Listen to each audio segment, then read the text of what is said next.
You're watching South Asia Newsline and here are the top stories we are tracking for you on Monday, the 24th of February. Madhya Pradesh to play key role in India's growth, says PM Modi at Investor Summit. Bangladeshi students who ousted former PM Hasina set to launch political party. And opposition calls for PM Oli's resignation after Nepal lands on FATF grey list.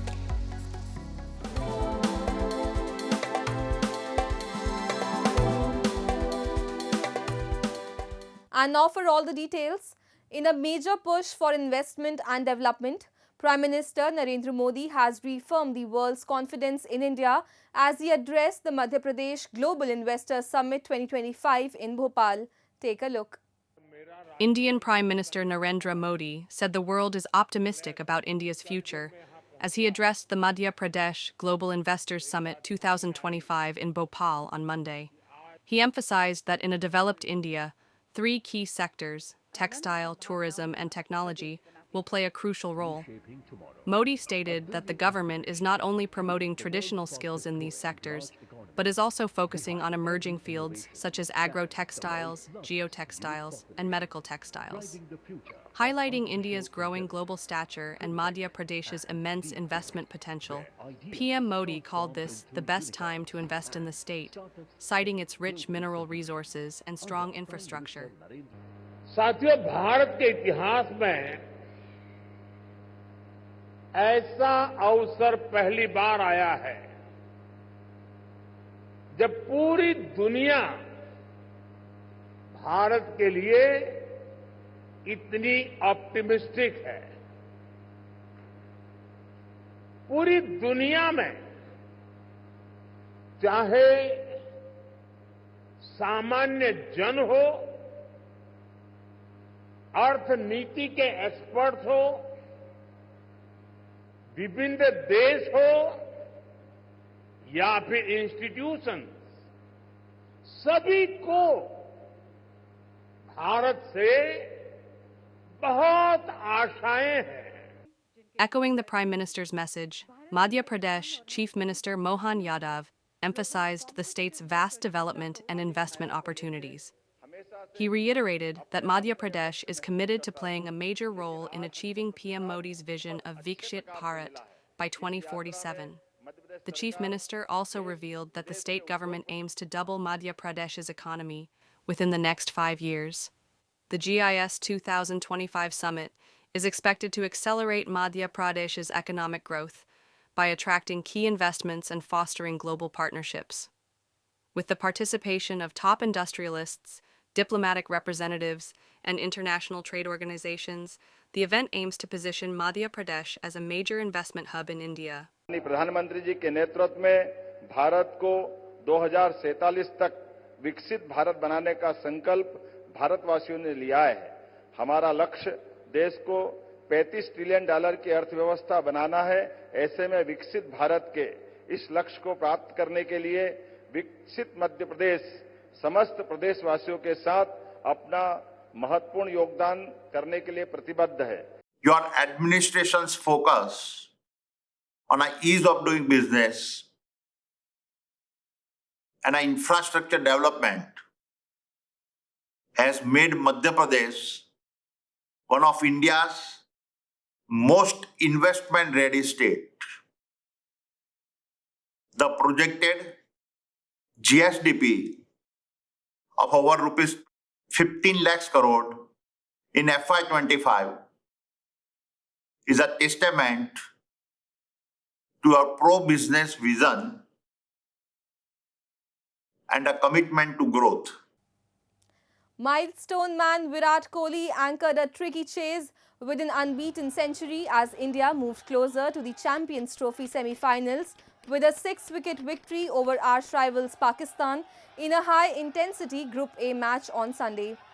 Hosts Pakistan, batting first, set a target of 241, getting bowled out with 2 deliveries to spare.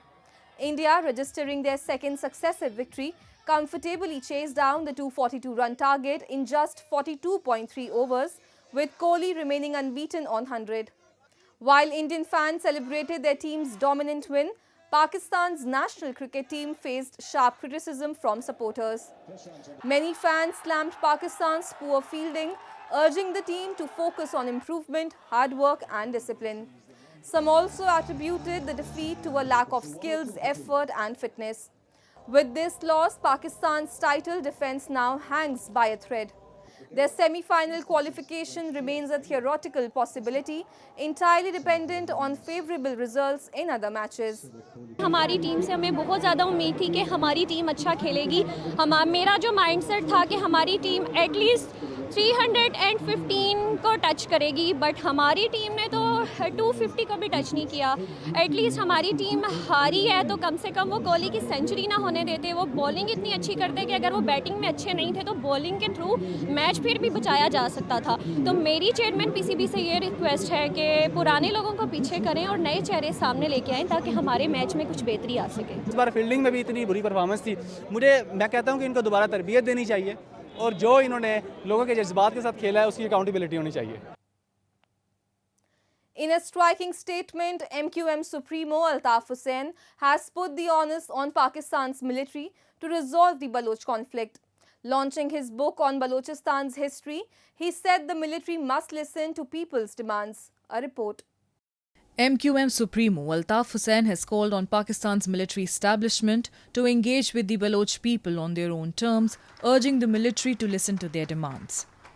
In a significant statement made during the launch of his book, The Balochistan Issue, A Historical Perspective, Hussain extended an offer to Pakistan's Chief of Army Staff, General Asim Munir, expressing his willingness to facilitate dialogue with the Baloch. Addressing the gathering, Hussain stated that the ball is now in General Munir's court, emphasizing that it is up to him to make a firm decision to resolve these long-standing conflicts once and for all. The Khan of Kalat, Mir Aga Suleiman Daud, who was the chief guest at the event, also spoke about the insecurity faced by oppressed groups in Pakistan, particularly Mujahirs, who like the Baloch have been victims of extrajudicial killings and enforced disappearances. Referring to the military's role in Pakistan, he remarked, "An army is supposed to be a guardian, but in Pakistan, the guardian has become the owner of the people's land." He further criticized the military, stating, "First they become property dealers, then industrialists, and now they are feudal lords." This event marked a significant moment as both Altaf Hussain and the Khan of Kalat jointly raised their voices for oppressed communities within Pakistan, stressing the urgent need for unity and justice.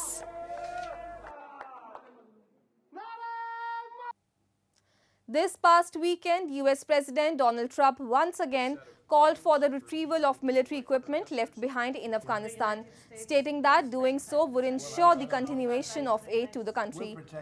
Speaking at the Conservative Political Action Conference, Trump expressed outrage over Taliban fighters parading US military gear and accused Afghanistan's de facto authorities of selling tanks, vehicles, weapons and advanced technology. Highlighting the vast amount of military equipment left in Afghanistan, previously estimated at around $80 billion, Trump urged US officials to take action and recover the assets. He emphasized that while the US continues to send billions of dollars in aid to Afghanistan, domestic challenges persist. Trump insisted that if financial assistance were to be continued, the Taliban must return the military assets left behind during the US withdrawal. This isn't the first time Trump has raised this issue. However, the Taliban have dismissed this demand, with spokesperson Zabiullah Mujahid calling his remarks mere election rhetoric. Mujahid stated that the equipment is considered war loot and would never be returned. Bangladeshi students who were at the forefront of last year's protest that ousted then Prime Minister Sheikh Hasina are set to launch a political party, news agency Reuters reported on Monday. The Students Against Discrimination group spearheaded the protest that began as a student-led movement against public sector job quotas but quickly morphed into a broader nationwide uprising that forced Hasina to flee to India as the unrest peaked in early August. The student group is finalizing plans to launch the new party during an event likely on Wednesday.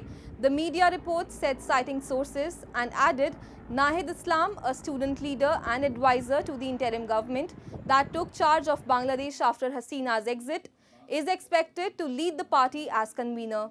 Islam has been a key figure in advocating for student interest within the interim government led by Nobel laureate Muhammad Yunus, which has been at the helm of Bangladesh since August 2024. He is expected to resign from his current role to focus on leading the new political party. Days after Nepal was placed on the Financial Action Task Force grey list, the opposition CPN Mayawis Centre has called for Prime Minister KP Sharma Oli's resignation. In a parliamentary session on Sunday, lawmakers from the main opposition party stated that the government no longer holds the trust and confidence of the people. They urged the House of Representatives to take decisive action to safeguard the honour, prestige and dignity of the nation. This marks the second time that the Himalayan nation has been placed on the FATF grey list. The latest decision was made during the FATF plenary meeting held in Paris from February 17 to 21. Previously, Nepal remained on the grey list from 2008 to 2014. The country now has 2 years to reform its financial sector.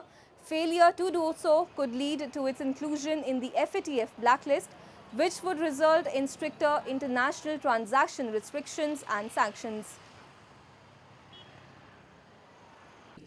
सम्पत्ति शुद्धिकरण तथा आतंकवादी गतिविधि मामलामा निगरानी राख्ने अन्तर्देशीय अन्तर्राष्ट्रिय संस्था एफएटीएफले नेपाललाई आधिकारिक रूपमा ग्रे लिस्टमा चढाएको छ।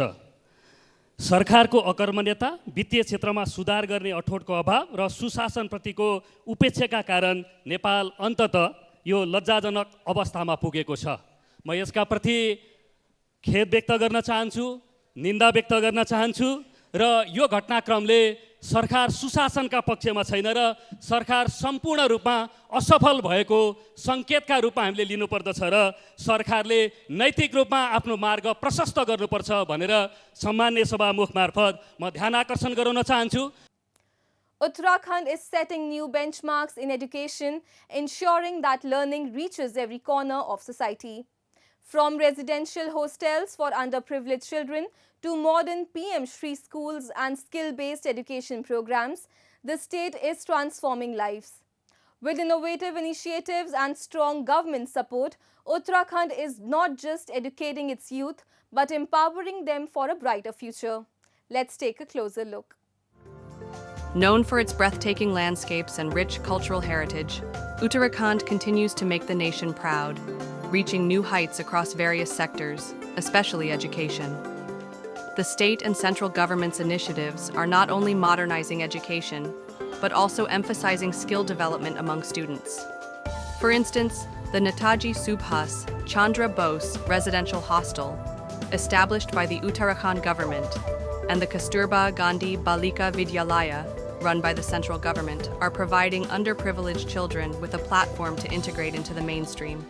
These programs offer free, quality education to girls aged 11 to 18, empowering them with knowledge and opportunities.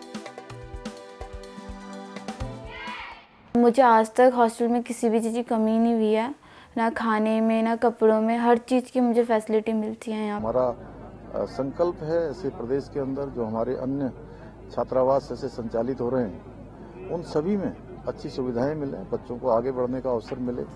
Through PM Shri schools and government intercolleges, children in Uttarakhand are also gaining access to vocational education and skill development programs, enhancing their abilities alongside academics.